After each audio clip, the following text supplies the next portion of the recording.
नमस्कार, बहुत बहुत स्वागत है आप सभी का हमारे विशेष कार्यक्रम में। मैं आप सभी के साथ हूं कंचन। आज का कार्यक्रम और भी विशेष बनाने जा रही हूं क्योंकि आज मैं बात करने वाली हूं आपसे जुड़े हुए विषय की। क्या होता है, आप अपने जीवन में कई बार बहुत ज़्यादा स्ट्रेस में चले जाते हैं। आपको लगता है कि जीवन में मैं हर जगह ठोकर खा चुका हूँ, हर जगह जा चुका हूँ, लेकिन फिर भी हमारे जीवन में नेगेटिविटी क्यों है इतनी? क्यों मैं पॉजिटिव नहीं सोच पा रहा हूँ या पा रही हूँ? क्यों मुझे बार बार ये ख्याल आ रहे हैं कि मेरे जीवन में जो चल रहा है वो सही नहीं चल रहा है? आज ऐसे नेगेटिविटी पर ही मैं सवाल पूछने वाली हूँ अपने खास मेहमान से कि आपके जीवन में आखिर ये होता क्यों और कैसे आप इसे ठीक कर सकते हैं। तो चलिए कार्यक्रम को शुरू कर रही हूँ। मेरे साथ मेरे कार्यक्रम में मेरे खास मेहमान हैं जिनका कई बार मैं शो कर चुकी हूँ, कई बार उनके कार्यक्रम कर चुकी हूँ। मेरे साथ माँ बगलामुखी के परम साधक महाराज भरत जी हैं। बहुत बहुत स्वागत है महाराज श्री। महाराज श्री, आज मेरा प्रश्न है आपसे, जो माँ बगलामुखी की साधना करते हैं वो हमेशा से क्या अपनी स्वच्छता का बड़ा, जैसे आपने कहा कि स्वच्छता का बड़ा ध्यान रखा जाता है, लेकिन कई लोग मैंने ऐसे देखे हैं जिनका ये कहना होता है कि जब तक आप माई के तंत्र मार्ग में नहीं जाते हैं तब तक आपको जो रिजल्ट मिलना चाहिए वो रिजल्ट नहीं मिलता। तो क्या ये सत्य है कि हम जब तक तंत्र मार्ग में नहीं जाएंगे तब तक हमें सफलता नहीं मिलेगी? मतलब उनके कहने का मतलब क्या है? ये तो कोई भी भगवती का, अगर कोई भगवती से जुड़ा है तो वो तंत्र से जुड़ा है। अच्छा। कोई भी भगवती से अगर है, कोई चाहे लक्ष्मी का पूजन है, चाहे माँ दुर्गा का पूजन है, अगर वो भगवती का पूजन कर रहा है वो तंत्र से जुड़ गया, दैट्स मीन प्रक्रिया से जुड़ गया। वही है, दो पद्धतियां हैं पूजन की, तामसिक सात्विक, दो ही मार्ग में, किसी मार्ग से जुड़ा है।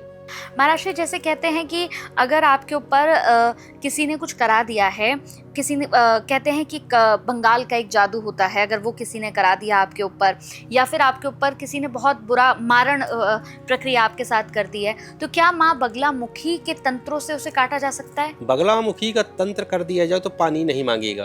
ये तंत्रों का तंत्र है, चाहे वो शमशान क्रिया कोई किया हो, चाहे मारण प्रयोग किया हो, चाहे घर को बांध दिया हो, दुकान को बांध दिया हो, तन को, मन को, धन को स्तंभित कर दिया हो, किसी ने भी अगर बगलामुखी का तंत्र वहां कर दिया जाए साधक के द्वारा तो एक क्षण में वो तंत्र खत्म हो करके अगले व्यक्ति लौट करके उसको तबाह कर देगा करने वाले को। कोई भी तंत्र काटा जा सकता है बगलामुखी मंत्र से। ये तंत्रों का तंत्र है, ये मंत्रों का मंत्र है, चमत्कारों का चमत्कार है, कालों का महाकाल है। ये वो देवी है कि सब कुछ करने में सामर्थ्य है। आप जुड़िए तो मांगिए तो आप कुछ। ये छोटे मोटे तंत्राचार ऐसे घूमते रहते, कुछ नहीं कर पाते। लेकिन कहते हैं महाराज श्री कि अघोरी जो कर देता है वो नहीं काटा जाता है, क्या माई वो भी काट देती हैं? सब कुछ काटने में समर्थ है, सब कुछ, सब कुछ। इससे बड़ा तंत्र हो ही नहीं सकता कोई। 10 महाविद्याओं के बराबर तन सिद्ध विद्याएं हैं। ब्रह्मास्त्र चलेगा तो तबाह कर देगा, विनष्ट कर देगा। पूरे चाइना को हिला के रख दिया था 1962 में। जब चीन का जब युद्ध हुआ 1962 में, स्वामी जी ने दतिया पीठ से जब अनुष्ठान किया धूमावती और बगलामुखी का मिला करके, पूरे तांत्रिकों का आवाहन किया गया पूरे भारतवर्ष से, जो दुर्गा सप्तशती का पाठ करते हों, जो शाक्त हों, जो देवी के उपासक हों, आए। 7वें दिन देवी प्रकट हुई थी। ये गूगल में है और अखबारों में है। आप गूगल में, दुनिया जिसको विश्वास नहीं कि ये करो, आप गूगल में जाइए, सन 1962 का युद्ध डालिए आप, चीन का, गूगल बताएगा।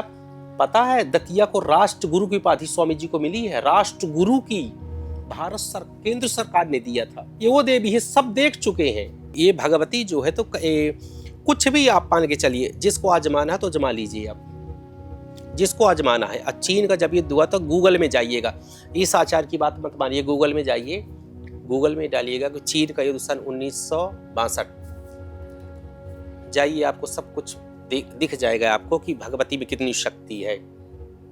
मैं जब तक नहीं जुड़ा था 2013 तक यही समझता था, सब ऐसे ही है। जब देखा, जब पहाड़ी में खीर मिली, जब उसके चमत्कारों को देखा तो सब चीजें मुझे यकीन हो गया क्या चमत्कार है उसका। आप जैसे दतिया पीठ की बात करते हैं महाराज श्री, तो बहुत से ऐसे लोग हैं जो दतिया जी जाते हैं, उनका कहना है कि क्या माई के दर्शन पाने से भी हम धन्य हो सकते हैं? धन्य हो सकते हैं, कई बार दर्शन मात्र से कार्य बन जाते हैं। अच्छा। माई चाह ले तो कुछ भी। दतिया पीठ कई लोग गए, कार्य बन गया। कई बार दर्शन मात्र से, कई बार हवन कराने से, कई बार अनुष्ठान से। अगर आप सच्चे हो, कई बार थोड़ा सा अगर आप बुरे हो, कार्य करा रहे हो बगलामुखी का अनुष्ठान, तो थोड़ा समय लग सकता है। आप सच्चे हो और आपको कोई शत्रु परेशान कर रहा है, आप सच्चे हो और कुछ भी आप करना चाहते हो, संसार की हेल्प, समाज की सेवा, आपका कार्य तुरंत होगा। ये भगवती ऐसी चमत्कार इसके अंदर भरा पड़ा है। कुछ भी आप करना चाहो सब चीजें हो जाती हैं, दर्शन मात्र से भी कार्य हो जाते हैं। हाँ, जो लोग वाम मार्ग के माध्यम से कार्य कराते हैं अपने, उनको किन किन सावधानियों का बहुत ज़्यादा, जैसे आपने बताया कि कई बार तो माई जो है वो परीक्षा लेने लग जाती हैं आपकी, तो किन किन चीज़ों की सावधानियां बहुत ज़्यादा रखनी चाहिए जब आप साधना कर रहे हो? सावधानियां रखनी चाहिए खान पान की और गुप्तता। पहली बात तो बगलामुखी का अनुष्ठान कराएं या करें, गुप्त होना चाहिए। किसी को बताए ना। जैसे ही बचाओगे विघ्न आ जाएगा। अच्छा। दूसरा वाणी का, जितना हो सके कम बोलें आप। अच्छा। तीसरा जो है, किसी को अच्छा या बुरा, श्राप या वरदान न दे। अगर अनुष्ठान कर रहे हो, साधना कर रहे हो, अगर कह दिए तेरा कल्याण हो तो हो जाएगा, कह दो कि तेरा पैर टूट जाए, एक्सीडेंट हो जाए, वो हो जाएगा। इतनी ताकत होती है? जीभ में मंत्र चलता है वो, यही तो चमत्कार है इसका। और बहुत सारे नियम हैं, लेकिन ये नियम विशेष है, करना चाहिए इनको। महाराज जी, जैसे आप कथाएं भी करते हैं, तो जब आप कथाओं के माध्यम से जब आप लोगों के बीच जाते हैं, आप कथाएं सुनाते हैं, तो क्या ऐसी चीज़ है जो आपको लगता है कि लोगों को कथाएं सुननी चाहिए? क्योंकि हम आजकल जो देख रहे हैं ना, कथाओं का प्रचलन कहीं ना कहीं थोड़ा कम हो गया है। लोग अपनी रोज़मर्रा की मोबाइल वाली ज़िंदगी में बहुत ज़्यादा फंस गए हैं और इसकी जो महत्वपूर्णता है उसको नहीं समझ पाते हैं। तो क्या संदेश होगा, कथाएं क्यों करानी चाहिए? हमारे वैल्यूज जितने, हमारे भगवान के विषय में, उनके आदर्शों के विषय में, धर्म शास्त्रों के विषय में, इस समाज को जोड़ती है कथा।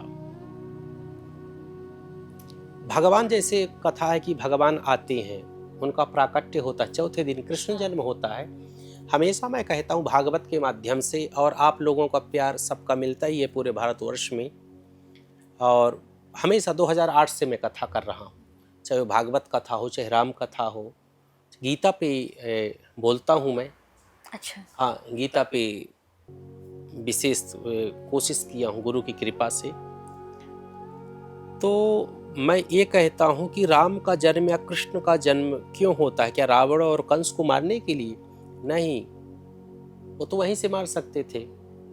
धर्म की स्थापना, और जब एक व्यक्ति या समाज जब भटक जाता है, जब युवा भटक जाएं, तो राम युवा बन के आते हैं, कृष्ण आते हैं और सही मार्ग में ले जाते हैं हमें। समाज के भटकाव को दूर करने के लिए, समाज को व्यवस्थित करने के लिए, राम राज कृष्ण राज को स्थापित करने के लिए भगवान आते हैं और उपदेश दे करके चले जाते हैं।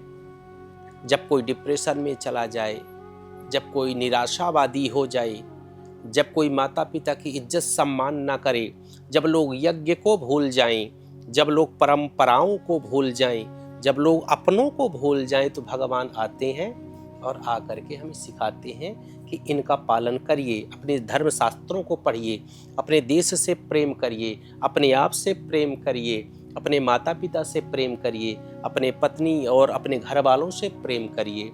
ये प्रेम सिखाने आते हैं भगवान। उनका मुख्य उद्देश्य है समाज के भटकाव को दूर करने के लिए आते हैं। इसलिए कथाओं का महत्व और ज्यादा होना चाहिए कलयुग में, कि कथाओं से हमें प्रेम मिलता है, समरसता मिलती है, ह्यूमैनिटी मिलती है, दिव्यता मिलती है, समाज एकजुट होता है और देश प्रेम मिलता है। तो कथा सबको सुननी चाहिए। मैं तो सबका आवाहन करता हूँ, और लोग प्यार भी करते हैं जब कथा होती है। सब जगह कहीं भी जाता हूँ बड़े प्रेम से लोग कथा को सुनते हैं मेरे। जी। तो अगर आप लोग इस कार्यक्रम को देख रहे हैं, देखिए हमारे जो व्यूवर्स हैं, हमारे जो लोग हैं जो महाराज श्री को प्रेम करते हैं, प्यार करते हैं, वो हर एक शहर में हैं। अगर आप इस वक्त इस वीडियो को देख रहे हैं, इस कार्यक्रम को देख रहे हैं, आप कथा कराना चाहते हैं अपने जीवन में, अपने घर में कथा कराना चाहते हैं, लोक कल्याण के लिए, विश्व कल्याण के लिए, मानव कल्याण के लिए, अपने परिवार कल्याण के लिए, तो आप कथा करा सकते हैं। महाराज श्री बहुत अच्छी कथा करते हैं और जब महाराज श्री कथा करने के लिए जाते हैं ना, तो आप यकीन नहीं मानेंगे, जैसे महाराज श्री कह रहे हैं ना कि बहुत सारे लोग एक साथ होते हैं, ये मानव कल्याण आपके जीवन के कल्याण के लिए होता है। और कथा के श्रवण से ना आपके जीवन में इतना बदलाव आता है कि आप सोच नहीं सकते, आपके विचारों में बदलाव आता है। तो अगर आप चाहते हैं कि आने वाली जनरेशन जो है वो कुछ सीख सके, कुछ समझ सके, तो उन्हें कथा का श्रवण जरूर कराइएगा।